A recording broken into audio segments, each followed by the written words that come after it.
안녕하세요. 저는 세종사이버대학교 상담심리학과 교수 곽윤정입니다. 저는 이제 지능 연구에 대해서 관심이 많고요. 최근 들어서 이제 EQ라든지 다중지능에 대해서도 관심을 많이 갖고 있고, 이제 아동과 청소년의 뇌 발달에 대해서 연구를 많이 하고 있습니다. 5, 6학년 시기의 아이들을 보시면 부모님들이 우리 아이가 좀 달라졌다. 혹시 사춘기인가? 그런 생각을 하실 수도 있는데요. 실제로 뇌에서도 변화가 일어납니다. 사춘기라고 하는 시점에 맞아들이게 되는 뇌발달적인 특징이 있는데요. 뇌발달적인 특징을 설명드리기 앞서서 피니어스 게이지라고 하는 사람을 먼저 소개를 해드리도록 하겠습니다. 피니어스 게이지는 실제로 생존을 했던 사람입니다. 이 사람은 철로를 놓는 노동을 하는 사람이었는데요. 이 일을 하다가 갑자기 다이너마이트가 터지는 바람에 사고로 철로를 놓고 있던 쇠기둥이 튀어올라서 왼쪽 턱을 뚫고 뇌를 완전히 관통하게 됩니다. 그런데 다행히 죽지 않고 병원에 실려갑니다.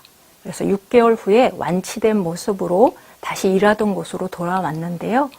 근데 이 사람이 다치기 전에는 굉장히 성품도 좋고 평판도 좋고 아주 친절하고 좋은 사람이었습니다.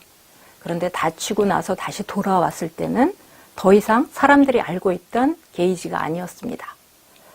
도둑질에, 이간질에 폭력적이고 공격적이고 온갖 나쁜 짓을 다 저지르는 아주 망나니가 되어 있었던 거죠.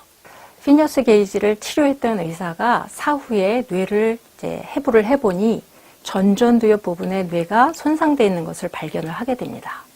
근데 이 전전두엽이라고 하는 부분은 정서를 조절하고 통제하는 기능을 하는데요. 이 청소년들이 이 전전두엽의 뇌가 상당히 미성숙한 상태라고 볼 수가 있습니다. 게다가 사춘기가 되면은 또 다른 특징 중에 하나가 성호르몬이 분비된다는 건데요. 남자아이들 같은 경우에는 테스토스테론, 여자아이들은 에스트로겐이 분비가 되는데 특히 남자아이들 같은 경우에는 사춘기 이전의 시기와 사춘기 시기에 테스토스테론의 어떤 분비량을 비교를 해보면 거의 1000%가 증가한다고 합니다. 그런데 이 테스토스테론은 공격성 호르몬이기도 하고 폭력성 호르몬이기도 해요. 그 말은 뭐냐면 사춘기가 되면 남자아이들은 그만큼 폭력적이고 공격적인 뇌의 상태가 된다는 것이죠. 게다가 앞서 말씀드렸던 피니어스 게이지를 통해서 우리가 알 수 있었던 전전두엽의 기능이 굉장히 약화되어 있는 상태이기 때문에 아이들은 자기의 감정을 통제하지 못하는 상태가 됩니다. 그래서 우리가 이러한 상태를 일컬어서 피니어스 게이지 증후군이라고 하죠. 사춘기 아이들의 뇌발달에 가장 두드러진 특징이 바로 피니어스 게이지 증후군이라고 말씀드릴 수가 있겠습니다. 사춘기의 자녀를 만나는 것은 사실은 부모 입장에서 굉장히 두려운 일입니다. 언제 아이가 바뀔 줄 모르고 내가 아는 나의 아이가 아닌 것 같고, 그래서 대부분의 부모님들이 아이와 부딪히는 것을 굉장히 두려워하시는데, 그렇다고 하더라도 나의 자녀가 아니지는 않죠. 그러니까 아이들을 양육하는 데 있어서 부모님들께서 몇 가지 규칙을 꼭 기억을 해주시면 좋을 것 같습니다. 첫 번째는 내가 권위를 가지고 있는 부모라는 겁니다. 아이가 지금 막 크고 있고 막 몸이 크고 있고 마음도 커가고 있으니까 내가 친구처럼 돼야지. 친구 같은 부모님도 중요하지만 아이가 지금 현재 미성숙한 상태라고 한다면 부모로서, 어른으로서 권위를 가진 인물이라는 것을 항상 기억을 해주시고 무게중심을 잡아주시는 게 중요합니다. 그래야만 아이한테 일관성 있게 어떠한 문제에 대해서 지적을 해주실 수가 있어요. 아이가 공격적으로 행동한다고 해서 어떤 때는 그냥 덮어주고 어떤 때는 화를 내고 한다면 아이가 부모를 권위 있는 인물로 생각하기가 어렵습니다. 그러니까 아이한테는 일관성 있는 규칙을 제시해 줄 수 있는 그런 권위를 가진 사람으로서, 부모로서 모습을 보여주는 게 중요하고요. 그리고 아이가 감정적으로 폭발하는 시기가 있어요. 근데 이때 아이의 버릇을 고쳐주겠다고 같이 감정적으로 충돌을 하면 더 사이는 멀어지게 됩니다. 아이가 감정적으로 굉장히 격해 있을 때는 그 자리를 철수하는 지혜가 필요합니다. 그래서 그 장면에서 벗어나서 서로 이 감정적으로 컴다운을 한 상태에서 다시 보게 되면은 훨씬 더 부드럽게 대화를 할 수 있다는 거죠.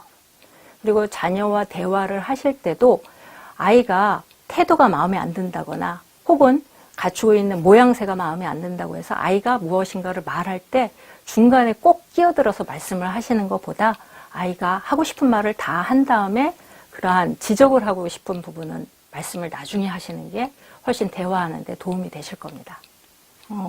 많은 부모님들이 사회가 복잡해지니까 아이들이 여러 가지를 한꺼번에 잘해야 된다라고 생각해서 멀티태스커가 되기를 원하십니다. 하지만 이제 인지심리학적인 관점에서 멀티태스커가 더 일을 잘하느냐 아니면 한 번에 한 가지씩 하는 사람이 일을 더 잘하느냐를 봤을 때는 한 번에 한 가지씩 하는 사람이 오류도 적고 일도 훨씬 더 능률적으로 할 수 있다고 합니다.